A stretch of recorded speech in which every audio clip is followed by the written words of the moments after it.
maybe. Yes, please.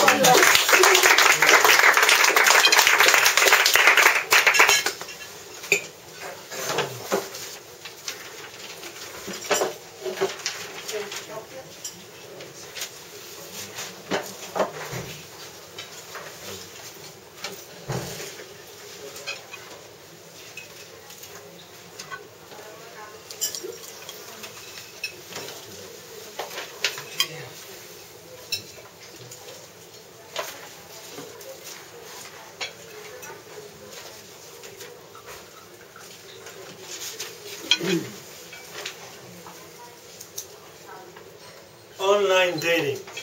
Have you heard of it? Probably yes. Have you done it? Maybe yes, maybe not. Or maybe you don't want to say it. Too scared to flinch. Being very curious in nature, I'm not ashamed to say that I have tried it many years ago when I was single. I've always thought online dating would be a good topic for Toastmaster. And I told myself, it's been 3 years I haven't been single, I better write the speech now before I forget all about it. I also told myself there may be people in this room happily married for more years than online dating have been around, who might be keen to get a taste of it without having to go through it. So for others interested in advice, there are 3 things you should know about online dating. How to reset your expectations, how to decipher an ad, and how to manage your time. So how to reset your expectations. When you register for an ad, you have to put your profile, and there are 3 main categories. Looking for long-term relationship. You would think that would be the main idea. Getting to meet people, so maybe friends along the way, or dates, whatever comes first. You are open. Or casual encounters, i.e.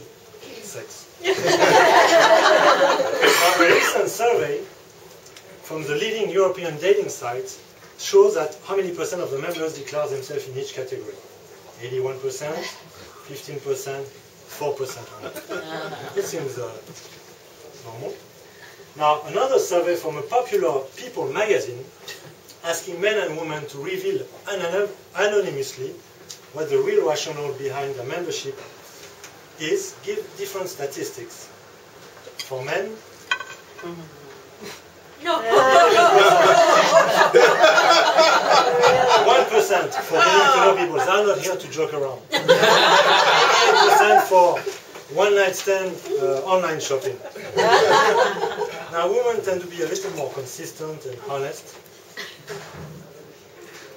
74% for long-term relationship. 19 and 7. That makes sense. So what do you see in these pictures? Well, communication issues, differences in expectations, and what economics would say, market imperfections.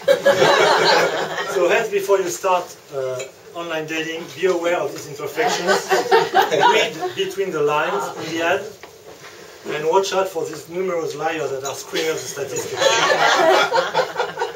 Now, how do you decipher an ad? An ad is not written in plain English or French and contains some error.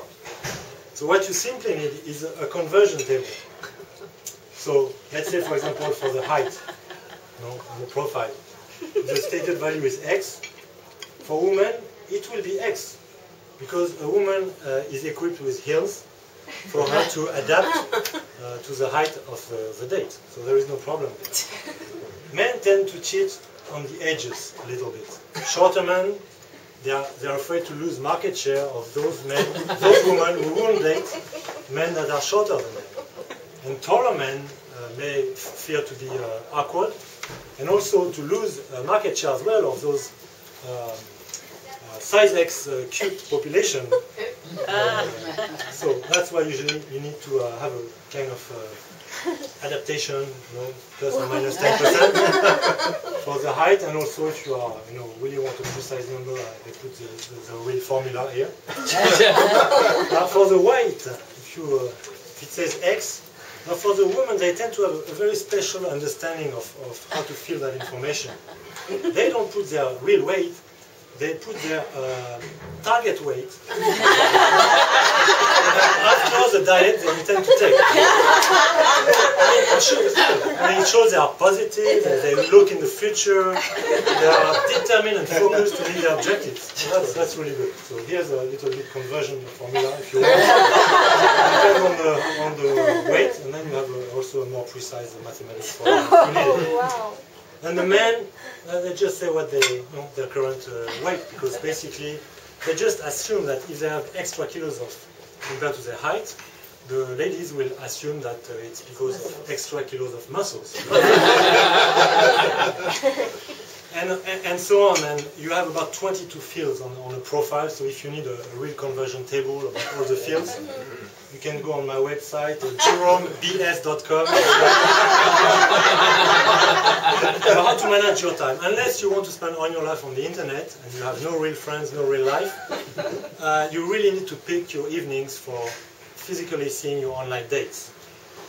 So for that, you need to pre-qualify your leads. And for that, I recommend using the sales funnel approach. So let's say you have, so you fill in your criteria, and like you are looking for an apartment on a real estate website, you just fill in the criteria, you get 200 leads. So then you scan through the pictures, because looks are important, and despite what everybody says. So you narrow down to a batch of 50 targets. So then after you send one note to each of them, and I recommend using a library of predefined notes, and just to juggle through copy-pasting to be more efficient. And then you basically wait for the answers. So you go down to the first level of qualification, whoever bothered to answer you. Then you need to initiate a little conversation. So you also send a couple of emails. So you also have a library of canned answers and questions. But be careful, because you do not want to send, fatal error is to send the same question twice to one person. You have multiple sessions in parallel, so be careful to write down what you send to who. It's very important. So after this second level of qualification, you come down to 2 or 3 targets that you can invite for an online date, because you've disqualified 50%, and you have also been disqualified by some of them. So it comes the real date, physical date, and for that, I mean, there are many books that you can buy for offline dating, but that's not my specialty. And then, well, game over, you get married. Shoot again. I hope I give you a good taste, or bad taste, I don't know, of online dating. Should you wish to take this on further, I have a website with plenty of advice, target guides, procedures, and you can pay PayPal. So, thank you very much.